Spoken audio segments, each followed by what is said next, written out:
I know you recruited him out of high school. Know what your thoughts now, what you've seen on him on tape, and what you can do maybe next year with him.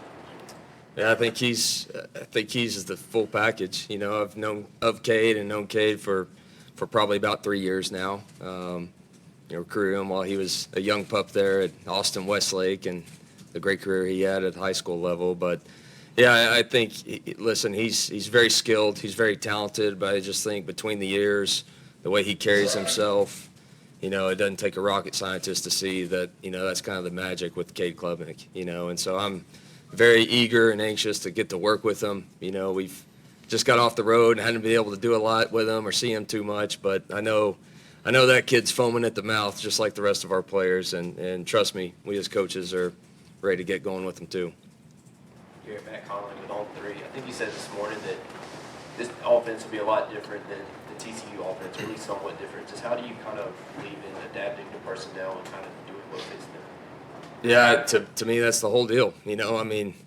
Listen, I'm not a coach that has a ton of pride in certain plays, and we're going to run this just because I love it. We're going to figure out what our guys can do and what we feel like is going to make us the best offense possible, to position our team, to win games. And that's my job and that's our job. So, yeah, it's going to be totally adaptive to, what we have, what we can handle, and what we feel like is going to give us the best chance to win. That's it.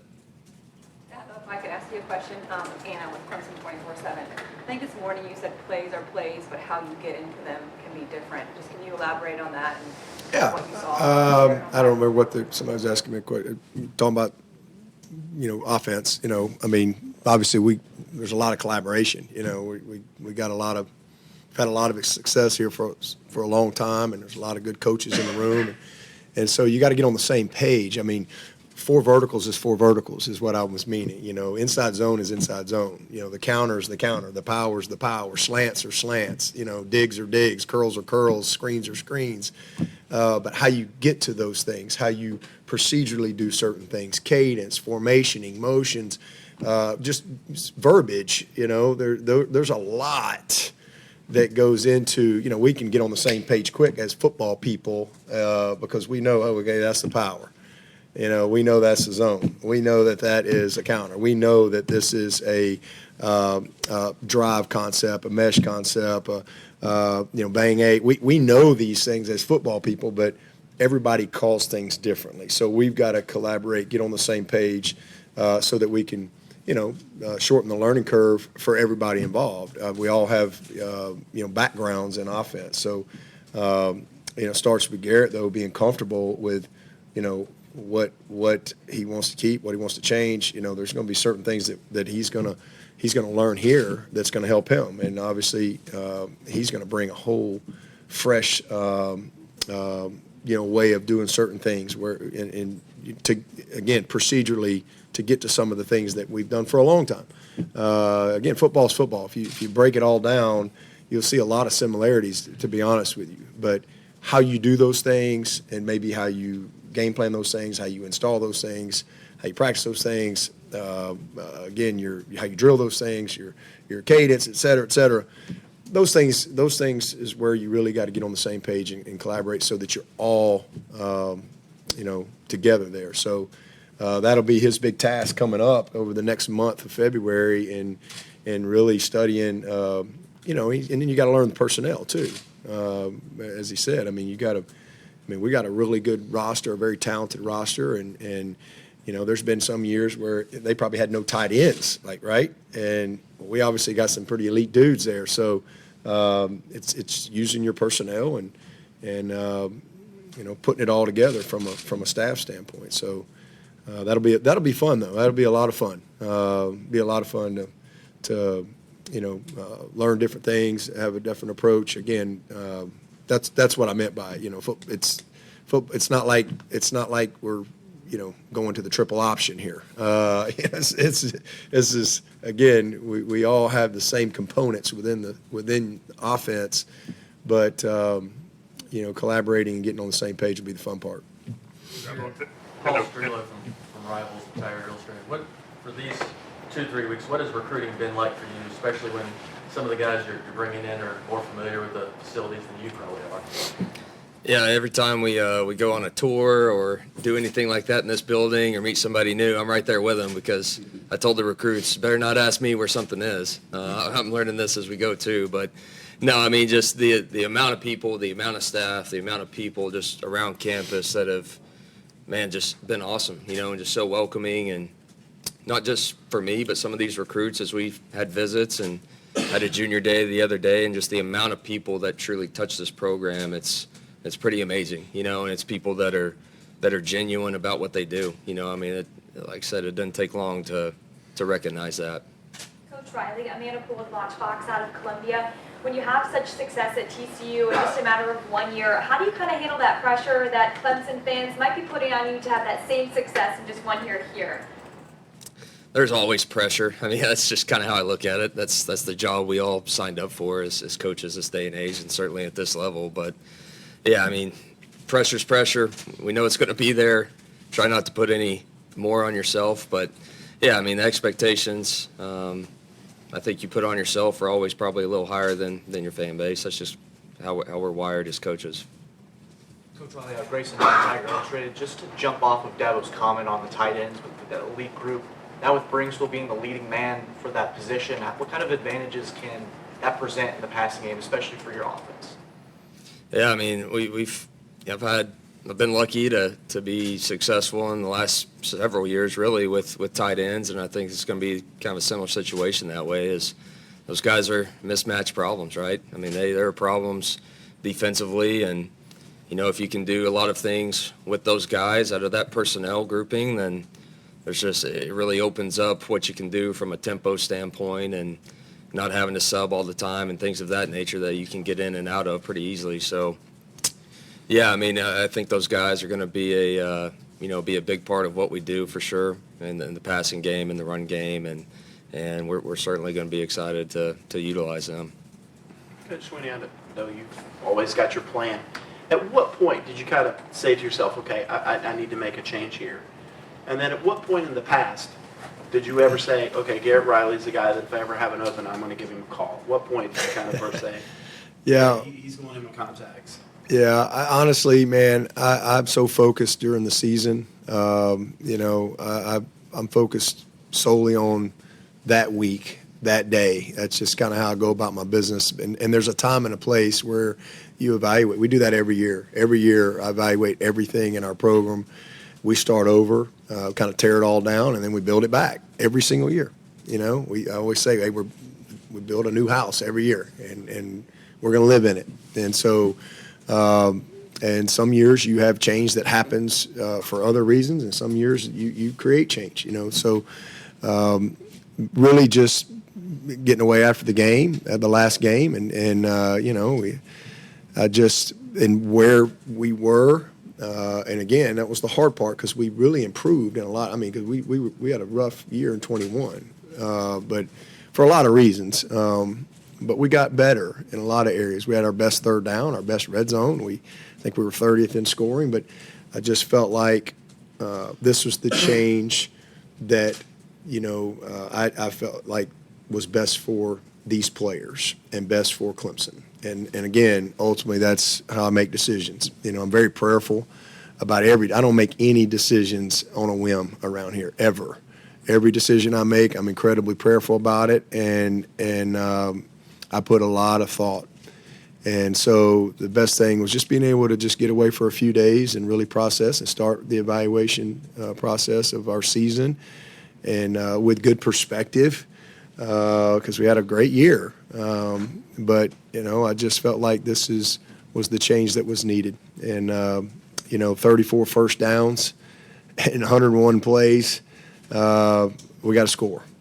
And that ultimately was one of those things that weighed heavily on me after that ball game. And then in totality where we were, I just felt like, again, it was the best thing for these players, for this personnel, and it was the best thing for Clemson. And that's kind of my litmus test for all decisions that I make. What's best for the player, number one.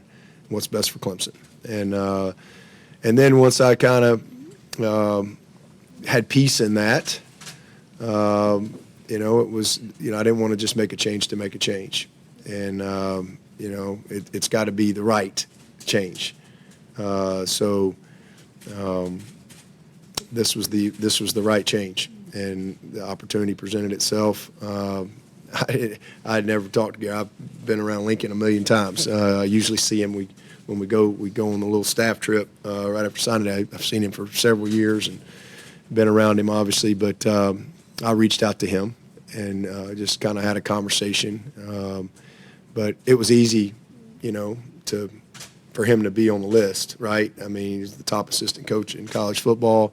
What he's done at a young age at SMU, and then also, this past year. I mean, pretty easy to take notice of that. But that's all great. The stats are stats, and there's a lot of successful people out there, but successful people that fit me, that fit this program, that fit this staff, that fit the culture of Clemson, and that's different. It was easy. Like the first conversation to all the conversations, and I mean, he's just a great fit for us. He's going to do an amazing job, and unbelievable family. I mean, his wife Lindsay, she's amazing. His mother-in-law Linda, I didn't get a chance. I mean, she's amazing. I got to spend a lot of time with her, but just a great family and football people, and so it was just a good fit in every aspect. And then talking ball and talking things and just philosophy and all these things, it just really all added up, because it had to make sense for me, just like it had to make sense for him. And the more and more we talked, it was like, okay, this is right. And so, made the move. I want to follow up on that, talking about him as Garrett as a person.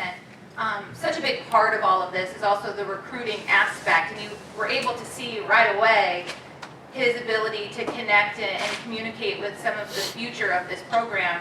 What have you seen? How has he maybe even surprised you and surpassed your expectation in his ability to relate to these kids and talk football with them? Yeah, it really hasn't surprised me at all, after, my dealings with him. I mean, I knew that he was going to be a natural in connecting with our guys here, and also, with the recruits. And, I talked to Cade and CV before I ever made a change. Kind of all happened at the same time. I didn't want them to hear anything from anybody, but me. And and again, because that's a tough change for them, but they were super excited about the opportunity with Garrett. And so obviously Cade already had a little bit of a relationship there, and CV knew of him. And so, going on the road and him being able to meet all of our, classes signed, right? So, but him being able to go on the road and for everyone to be able to meet him and understand him, and then to watch him communicate with our coaches and communicate with the families. And we've had a couple of different events, weekends and stuff. I mean, he's done a great job. And again, you don't have the type of success that he's had if you're not a good communicator. Coach Riley, TCU, SMU, obviously a couple schools that recruit heavily in the state of Texas, and I imagine you hold on to some of those ties that you made. But just how exciting is it for you to be at a program like Clemson that recruits all over the map? And also, I'd like to get your thoughts on talking about how important the running game is in your offense, just having a back like Will Shipley coming back.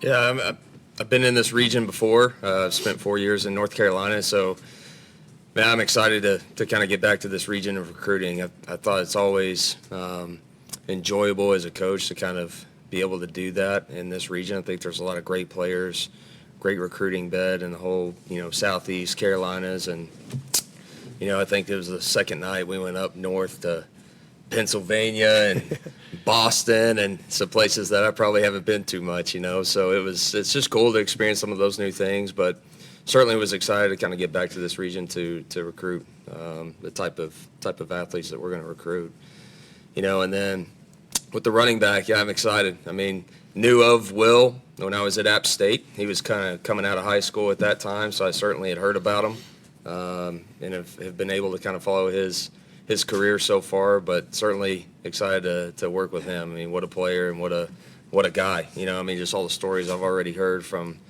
these coaches about what type of kid he is. He just sounds like an absolute rock star. So can't wait to get around him, along with, Maffa, I know we got returning as well, and other guys in that running back room. So ready to get this thing started with those guys as well. Yeah, well, I know the staff mentioned wanting to stick with a run more and maybe not doing that enough at times this year. Did that play any part of the decision to make a change? No. Dabo, is your involvement in the offense going to be about the same as usual? Any changes there? Or just from your I won't be any different. It's been for 14 years. I've been involved for 14 years, and not just offense, defense, special teams, recruiting, staffing. There's not one area that I'm not involved in. So, excited about a change. And again, this is my 6th offensive coordinator since I've been the head coach, and look forward to, again, continuing to learn and continue to get better and definitely add value, where I can add value. And help where I know I can help.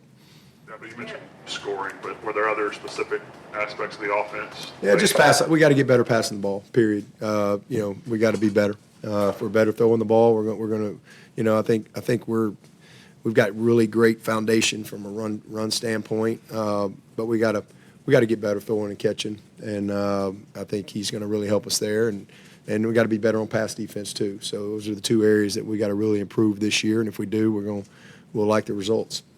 Speaking of throwing and catching, when you put on a film of a high school wide receiver, what are something that you're looking for that sticks out to you when you're watching that film?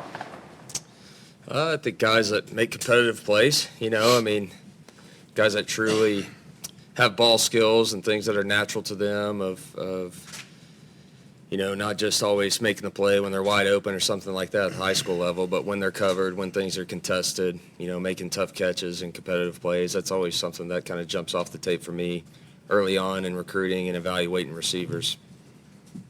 Coach Riley, Chandler Mack with WLTX in Columbia. You mentioned what you're looking for in wide receivers. Do you think Antonio Williams kind of fits that bill? Yeah, he can play whatever he wants. Yeah, no, he's had a great year. He's dynamic. He catches things naturally. He makes things happen when the ball's in his hands. So, yeah, really, really excited about him. Coach Riley, some Big 12 defensive guys, when I asked, what is his, what do you see out of him? They said, well, he likes to get his best player or maybe your weakest player.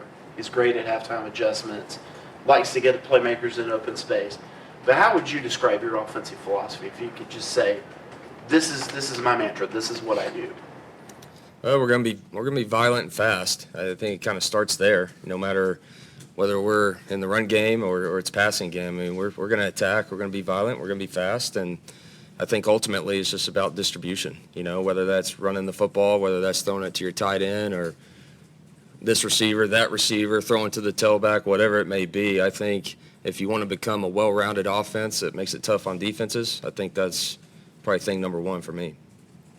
Yeah, but we've had this December, February signing stuff for a few years now. How have you guys adjusted to it? And it seems like it's working for you at the moment. It's. I wish they'd move it up earlier. That's the only thing I would change if I could change it. I wish they'd make it August 1, or either after August 1 of your senior year, you can sign any time you want. If they fire the head coach or the head coach leaves, and then you're not bound to it. I mean, I wish they would do that because I think it would protect the high school recruiting. High school recruiting is in a bad spot right now. You got a lot of kids that were getting offers that aren't getting offers, and you got a lot of kids that are committed that all of a sudden don't have a spot anymore once the portal opens. And so I wish they would. I've always wanted an early signing period, so it's been great. I mean, our guys were committed since the summer, outside of a couple guys, so it's just it was easy. But they would have all signed earlier if you let them. So I wish they'd move it earlier because it would protect a lot of young people. It would protect high school recruiting. It would cut out a lot of these fake offers, and probably help some coaches too, because they might give them another year if they got a good class signed up, and knowing that if they make a change, then those guys are basically free agents again. So it's worked well for us. We haven't had any issues. I know there's a lot of stories out there, but it's been great for us. You feel like there's any momentum to move it up earlier? Oh, I don't know. I have no idea. There's probably some people want to move it back, because they want to see what happens in the portal before they make true commitments to the high school kids. So there's probably argument on both sides depending on who you ask. But I would like to see it move up just because, again, I think it would protect the high school aspect of it and secure kids' spot. And, that way, they're not scrambling in the 11th hour because, now they don't have their spot anymore. And again, a lot of these guys won't just get it. They want to get it over with. They want to have it. I mean, all the guys we've signed would have signed in the summer if we'd have let them. And, we're the only sport that didn't have an early signing period. And when they said it in December, again, a lot of us wanted it earlier. They said, to me, they should either leave it where it is or move it to at least November to give guys opportunity to sign. So, but as far as, how it's worked for us, it's been really good. That was a timeline question. You said you talked to Garrett